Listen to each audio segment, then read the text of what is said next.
कई बार हमें फ़िक्र लगी रहती, क्या खाएंगे, क्या पिएंगे, क्या पहनेंगे, कहाँ रहेंगे। किसी ने कहा सुबह से शाम क्या है काम, बस रोटी कपड़ा और मकान। तो ये चीज़ें हमें ज़रूरी है और दुनिया के आम लोग भी इसी पर ज़्यादा ध्यान देते हैं। अगर आपने मसीह पर ईमान लाया है तो बाइबल कहती है कि अब आप स्वर्ग के राज्य के लोग बन गए हैं। प्रभु ने आपको एक स्वर्गीय राज्य में प्रवेश कराया है। हम इस दुनिया में तो है पर इस दुनिया के नहीं है, बाइबल कहती। इसका मतलब दुनिया के तौर तरीक़ों से हम नहीं चलते पर ईश्वर के चलाए चलते। तो वो जीवन है जो प्रभु चाहता कि आप और मैं जिए, और उसको हम कहते हैं स्वर्ग का राज्य। और इसलिए प्रभु यीशु मसीह ने मत्ती के 6 बाब में कहा, पहले स्वर्ग के राज्य और उसकी धार्मिकता की खोज करो तो ये सब बातें जिनकी तुम्हें ज़रूरत है मिल जाएगी। इसका मतलब अपनी प्रायोरिटी ठीक कर लो। हम नहमाया की किताब में और फिर उसके बाद एज़रा की किताब में आए। अब एज़रा की किताब में वो लोग मंदिर बनाने के लिए उन्होंने काम शुरू किया था, फिर बीच में रुक गए। कम से कम 12 साल काम हुआ ही नहीं, वो अपने कामों में लग गए। तो कई बार ज़िंदगी में ऐसे दौर आते हैं कि हम शुरू तो करते हैं पर फिर अधूरा छूट जाता है। कभी लगन थी पर अब वो नहीं बात जो पहले थी। और बाइबल कहती है ऐसे वक्त में प्रभु ने उनको नबी भेजे, भविष्यवक्ता भेजे, जिनमें हग्गाई था, ज़कराया था, और उन्होंने उनको इस काम में वापस लगने के लिए एनकरेज किया। और फिर उन्होंने उस काम को शुरू किया और उसको पूरा भी किया। पहली बार तो शायद साइरस बादशाह ने हुक्म दिया था और फिर उन्होंने इस काम को शुरू किया था, पर अब दूसरी बार बाइबल कहती है कि खुदावंद ने अपने नबियों के मार्फत उनसे बातें की और उन्होंने उस काम को शुरू कर दिया। वो किसी के लिए रुके नहीं, क्योंकि वैसे भी पहले साइरस बादशाह ने तो हुक्म दिया हुआ था, पर बादशाह तो बदल गया, अब तो दूसरे बादशाह है। और पर फिर उन्होंने अपना काम शुरू कर दिया, वो रुके नहीं किसी के लिए। तो दो चीज़ें यहाँ पर हम देखते हैं कि वो इसलिए नहीं रुके कि अब भाई यहाँ कोई तो प्रोटेक्शन तो है नहीं, दीवार तो बनी नहीं, तो बिना दीवार बने ये काम कैसे होगा। पर दीवार प्रोटेक्शन के लिए जो है, खुदावंद ने कहा मैं तुम्हारी दीवार हूँ।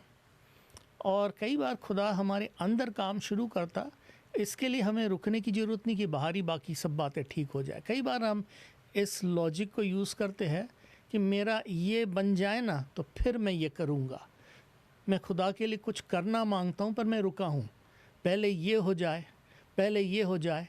और मैं आपको गारंटी देता हूँ कि वो कभी होगा ही नहीं, आप रुके ही रहेंगे। एक बात को याद रखें कि खुदा किसी का मोहताज नहीं है और आपको भी नहीं होना चाहिए। उसके काम को करने के लिए दिल होना चाहिए, अपनी तैयारी होनी चाहिए, और फिर जैसे भी वो रास्ता खोलता, चाहे छोटा हो, हम वहीं पर शुरू करें।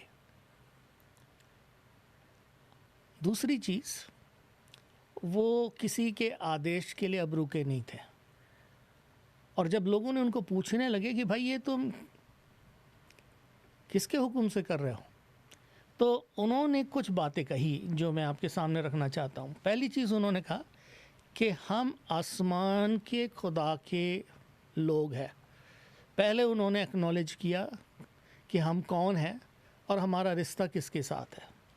उन्होंने कहा कि हम स्वर्ग और पृथ्वी के ईश्वर के नौकर हैं, हम उसके नौकर हैं। दूसरी चीज़, ये मंदिर जो है ये बहुत पहले सुलेमान बादशाह ने बनाया था, और उसको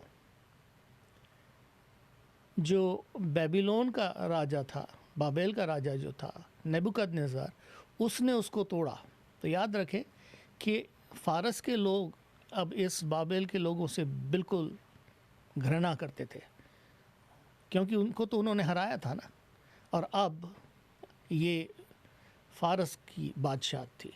तो उन्होंने कहा भाई वही वो तो उन्होंने तोड़ दिया था। अच्छा, फिर उन्होंने कहा कि हम जो है उनके बंधुआई में इसलिए आए क्योंकि हमने गुनाह किया था, हमने हमारे ईश्वर के खिलाफ गुनाह किया। वो हमारे बचाने के लिए बहुत कादिर है, पर उसने भी हमें इसलिए जाने दिया क्योंकि हमने गुनाह किया था। और फिर उन्होंने कहा कि अब साइरस बादशाह ने जब हमें वापस यहाँ पर आने के लिए बताया और बोला कि जाओ अपना मंदिर बनाओ, तब उसके हुक्म के बाद हम यहाँ पर वो काम करने आए हैं जिसके लिए हमारे खुदा का आदेश है। हमको भी है और साइरस बादशाह को भी था, क्योंकि उसे भी ये बात समझ में आई। तो अब हुआ ये कि ये जो नया बादशाह था डारियस, उसने इस बात को चेक किया और उसने कहा कि बात तो सही है। तो देखिए, जब हम खुदा के रास्तों पर चलने लगते हैं, बाइबल कहती है वो हमारे दुश्मनों को भी दोस्त बना देता है। इसका मतलब जो वैसे हमारे अपोजिशन में रहेंगे उनको भी कहीं ना कहीं फेवर में ले आता है। कहने की बात यह है कि अगर पहले हम स्वर्ग के राज्य, उसके धर्म की खोज करें, तो ये सब बातें जिनकी हमें ज़रूरत है मिल जाएगी। ये तो पुराने नियम की बात है, हम पुराने नियम में तो है नहीं, और ना पुराने नियम के नबी उस वक्त के लिए जो थे वो आज के लिए वैसे लागू है, क्योंकि खुदा आज भी हमसे बातें करता है, पर अब अपने रूह के मार्फत, अब भी अपने लोगों के मार्फत, सबसे बढ़कर अपने कलाम के मार्फत हमसे बातें करता है। पर खुदावंद यीशु ने कहा कि यूहन्ना बपतिस्मा देने वाला जो था वो पुराने नियम के नबियों में से सबसे बड़ा था, पर फिर उसने कहा स्वर्ग के राज्य का छोटे में से छोटा भी उससे बड़ा है। क्यों? क्योंकि अब उसके अंदर खुदा की रूह है, खुदा की आत्मा है। अब खुदा उसको अपना बेटा बेटी बनाता है। यीशु ने कहा मैं और मेरा बाप उसके अंदर आकर रहेंगे। फिर उसने कहा पवित्र आत्मा जब तुम पर आएगा तुम सामर्थ्य से भर जाओगे। तो नए नियम के ईमानदार के लिए अब तो इतने वायदे हैं, उसकी इतनी ऊंची जगह है, जो पुराने नियम में वो तो सिर्फ ख्वाब रखते थे। तो आज जो ईमानदार है, जो मसीह पर ईमान लेकर आता है, उसके लिए स्वर्ग के राज का जीवन जीना प्रभु यीशु मसीह ने आसान बनाया है। उसने कहा जो डाली मुझ में बनी रहती है वो फल लाएगी। आपकी ज़िंदगी को खुदा ने फल लाने के लिए पूरे तरीके से तैयार, उपलब्ध, रेडी किया हुआ है। अब आपको एक ही चीज़ करनी है, उसमें बने रहो, उसके वचन को तुम में बने रहने दो।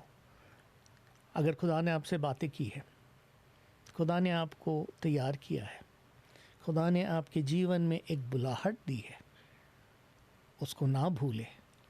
जो अच्छा काम उसने आपके अंदर शुरू किया है उसको वो पूरा करने की ताकत रखता है। तो आप उसके पीछे चले। बार बार एक ही चीज़ हम इन अध्यायों में पढ़ते हैं कि परमेश्वर का हाथ हमारे ऊपर था। दुश्मन आपको हमेशा कहेगा कि आप नहीं कर सकते। हाँ, हम नहीं कर सकते, ये आपके बस की बात नहीं है। जी, ये मेरे बस की बात नहीं है, पर प्रभु का हाथ मेरे ऊपर है, प्रभु मेरे साथ है, खुदावंद की हजूरी मेरे साथ है, और ये काम मेरा नहीं है पर ये काम मेरे खुदावंद का है। तो मेरा ईमान है कि आप इस बात की तरफ ध्यान दोगे और आप भी जैसे एज़रा और उन लोगों ने एज़रा के वक्त में इस काम को पूरा किया, कि खुदा भी आपसे जो काम उसने शुरू करवाया है उसको पूरा करेगा। वो अधूरे कामों का खुदा नहीं है, वो करने में कादिर है। और उन्होंने इस काम को पूरा किया और बड़े खुशी के साथ उन्होंने उस मंदिर का डेडिकेशन किया। हालांकि छोटी हालत थी, छोटी बातें थी, वो वो बातें नहीं थी जो कभी सुलेमान के मंदिर में थी, ना उतना धन था उसमें, ना उतना सोना था, ना उसमें वो सारी बातें थी, पर खुदा के मर्ज़ी के मुताबिक उन्होंने किया। और ये सबसे बड़ी बात है। हम कई बार कंपैरिजन में लगे हुए रहते, वो और मैं और मैं और वो और वो और वो। खुदा ने आपको आप बनाया है, मुझे मैं बनाया हूँ, और हमको किसी के साथ कंपेयर करने की ज़रूरत नहीं। जिस दिन हम करने लगेंगे, हमेशा हम अपने आप को निराश पाएंगे। खुदा की मर्ज़ी हमारी ज़िंदगी में हो, हम पहले स्वर्ग के राज की और उसके धार्मिकता की खोज करें। ये सब बातें जिनकी हमें ज़रूरत है मिल जाएगी, बाकी चीज़ें हो जाएगी। आप पहला काम, पहली जगह जो है, क्योंकि पहला जो आप करते हैं, जो पहली जगह आप देते हैं, आप कहेंगे कि भाई कहीं ना कहीं ईश्वर के लिए मेरे पास जगह तो है। ये बात सही है, बात सही है कि ये नहीं कि उसके लिए जगह है नहीं, पर आपके अंदर में एक सीक्रेट वाली लिस्ट है, उसमें नंबर 1, नंबर 2, नंबर 3, और आपको पता है नंबर 1 क्या है आपके लिए। इस लिस्ट को थोड़ा टटोलें आप और देखें, मेरा नंबर 1 क्या पहले स्वर्ग का राज्य है? क्या मैं सबसे पहले स्वर्ग के राज्य की खोज करती हूँ, या फिर और कुछ है? फिर नहीं, स्वर्ग का राज्य है ना, नंबर 3 पर है। 3 वाली बात नहीं होगी। अगर पहले नहीं है तो फिर असर गया, पर है ना, नंबर 4 पे रखा हूँ मैंने। जी, ये आप ही को पता है। जब पहले हम स्वर्ग के राज्य और उसकी धार्मिकता को रख देते हैं, प्रभु यीशु का वायदा है, ये सब बातें जिनकी तुम्हें ज़रूरत है तुम्हें मिल जाएगी। तराजू में तौल कर देखे, अगर हल्का निकले तो फिर किसी फ़ायदे का नहीं किसी का, पर अगर उसमें वजन है, बाइबल कहती आज़मा कर देखो खुदा कितना अच्छा है। खुदावंद आपको बहुत बरकत दे। आइए हम दुआ करें। प्यारे खुदावंद, हर एक सुनने वाले पर अपने फजल के हाथ को रखना। ऐसा होने दे कि जैसे एज़रा की किताब में हम देखते हैं, उन्होंने तेरी आवाज़ सुनी, तेरे नबियों की बातें सुनी, और उन्होंने उस काम को शुरू कर दिया।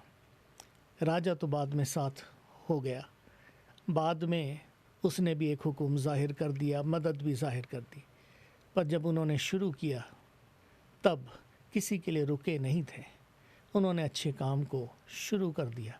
खुदा का हुक्म आया और उन्होंने कहा हमारे लिए उतना काफ़ी है, बाकी चीज़ें हो ही जाएगी।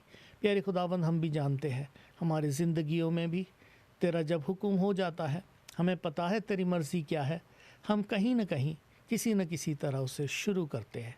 और प्यारे खुदावंद, तेरा हाथ जब हमारे साथ होता है, तेरा जब भला हाथ हमारे ज़िंदगी पर होता है, तो तू सब कुछ मिल मिलाकर भलाई ही को पैदा करता है, क्योंकि तेरा कलाम ऐसा ही कहता है। हर एक सुनने वाले पर अपने फजल के हाथ को रखना प्यारे खुदावंद, अपनी बरकत उन्हें देना। यीशु के नाम में हम दुआ करते हैं, आमीन। खुदावंद आपको बहुत बहुत बरकत दे। अगली बार तक फिर मुलाकात होती है, तब तक के खुदा की हजूरी आपकी ज़िंदगी में बनी रहे।